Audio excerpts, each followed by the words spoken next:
I need this one done too. Thank you, ma'am. All right, so this first picture, your first illustration, we've shown you this picture before, and you will see it more and more and more because it's actually on your CPA, your exam. Benchmark. It's on the benchmark. TPAT. Yep, it's on that too. It's on that. Yes, it's on that too. All right, so this picture, and it's not the entire picture. This is just a snippet of it because behind the white, there's more stuff. But there are 3 things that happen during the planting season or the season for them to actually start waiting for their harvest. This is a beast of burden or a cow or oxen pulling a plow to basically break up the earth. What is the guy doing behind the cow? Yes. I think. The man. What is he The man. Okay. He's like putting a thing under the ground and like moving it. Oh, steering. Yes, he's steering, and he's steering a plow. The plow is used to break up the earth because you can't just throw seeds on top of the ground, okay? It has to be in broken earth. What is the lady or his wife doing behind him? Yes. She's tossing the seeds. She's tossing the seeds into the broken earth. What do you think the next, let's cut off. What do you think the next thing is happening? Yes. The sheep running over the thing? Yes, the sheep coming behind, and they're basically stomping the seeds into the ground because if you leave it on top of the ground or where it's exposed, then of course birds and other vermin are going to come by and eat the seeds. So this is the first picture. Now let me go ahead and give you guys the background on that, and then we'll go ahead and get started. All right. So the most important daily activity in ancient Egypt is shown in this wall painting. This painting is from the tomb of a wealthy Egyptian. It shows him plowing the earth while his wife follows behind sowing seeds.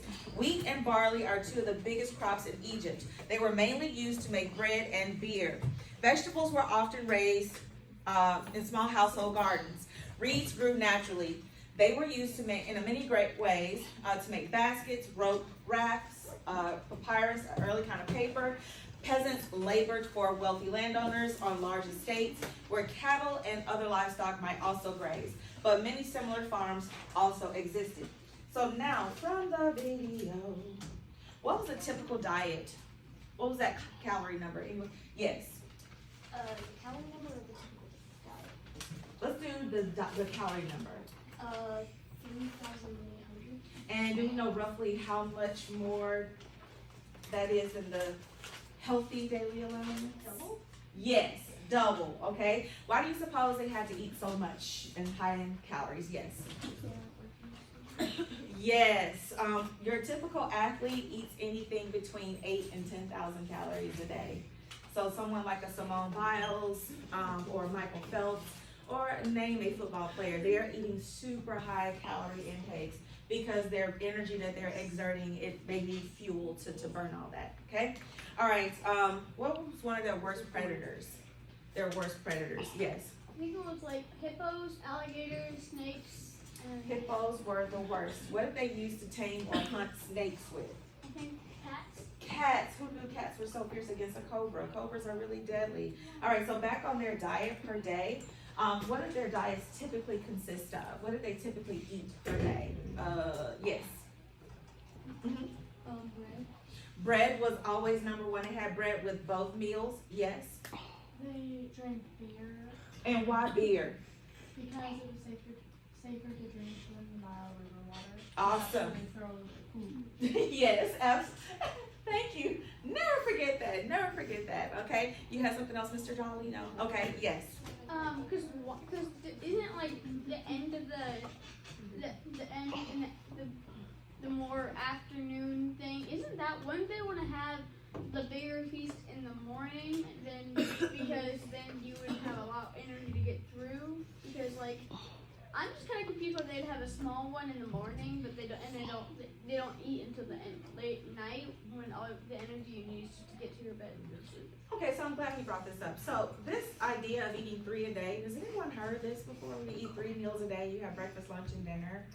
And usually. And you're supposed to do breakfast like a king, which means a big breakfast, lunch like a queen, which is slightly smaller, and then dinner like a pauper or a poor person, like a very small dinner.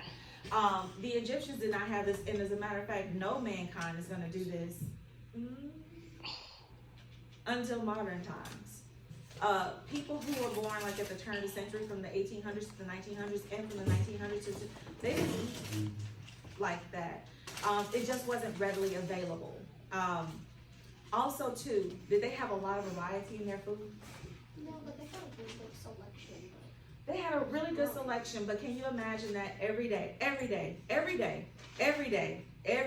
you're gonna have bread, beer, with a little bit of variation in between. Veggies. And the veggies. And then they didn't really get into contact with a lot of the different types of vegetables until later on because of other people invading and bringing their stuff with them. Yes, I have a question about the picture. yes. So is there two? Mm-hmm. There's two of them? There's a whole separate part that this picture is cut No, off. I'm talking about the animal. Oh, no, it's just one. Why do they have six? Yeah, I can see legs. A whole bunch of legs. No, there's 2 by 2. You see it? 2 by, you see? Yeah, I was asking because there's Oh, I'm sorry. Yes. Yeah, so there's 2 cows, but their pictures are not incredibly 3-dimensional. Did y'all notice that too? They're very flat. So you notice just the style of drawing is just very flat. Yeah, What is the thing that he's holding in his other hand? more than likely A a whip. version of a whip. But again, you don't hit the animal with the whip. You just make a clacking noise to get them to move one way or yeah. You I thought don't. they did do it. I thought they No. did. Oh. Why would you beat your money? That's money. Oh. You don't do that. No. Spurs on boots like cowboys wear, they don't have, they're blunted because you don't harm the animal. You don't want the animal to be hurt. You just want to kind of encourage them. And this is just an aside, but the whips were being used to, well, this is an early primitive whip, but the modern whips like lassos or whatever, they have a little, they have 2 leather like flappers on the end. So when you actually toss it in, snap it, it makes a clap noise real loud. And if you want the animal to turn to the left, you snap it in the right ear and they automatically go this way. If you want to turn right, you snap it over here and they go that way. Yeah, pretty good. That's how you round up a stampede. But anyway, I digress. All right. Let me see. I have one more question. We talked about the cats. All right, the female pharaohs. I particularly love that because this whole notion that women are not able to lead is kind of ridiculous. Some of the best periods in history, recorded period, have been under the leadership of women. We all know Cleopatra, we all know Nefertiti, but we didn't know the other 3 in between. Also too, some of European history does have some of the greatest leadership, like Queen Elizabeth I, who was King Henry VIII's daughter, actually led what was called the Golden Age in English history.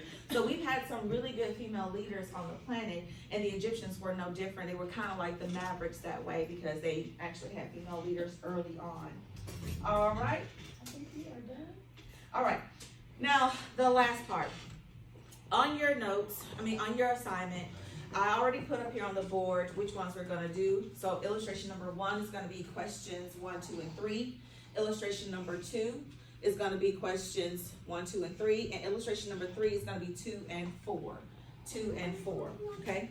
Once you are finished with that, you'll come see me and I'll get you started on your number 2 up here, the Egyptian mural. You're actually going to do your blueprint on some paper yourself, like draw it out how you want it to be.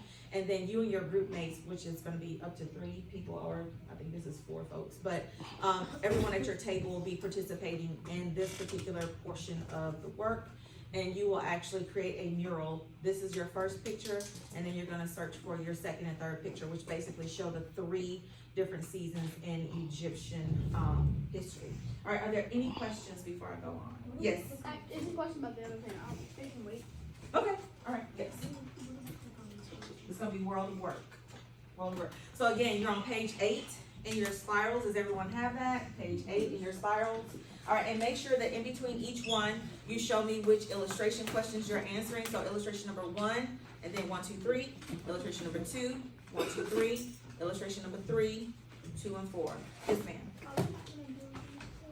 Did we not finish our notes? No. Good gravy. Okay, everybody. Nope, I'll tell you what. We'll pick it up tomorrow because we're not on timeline. We'll pick it up tomorrow.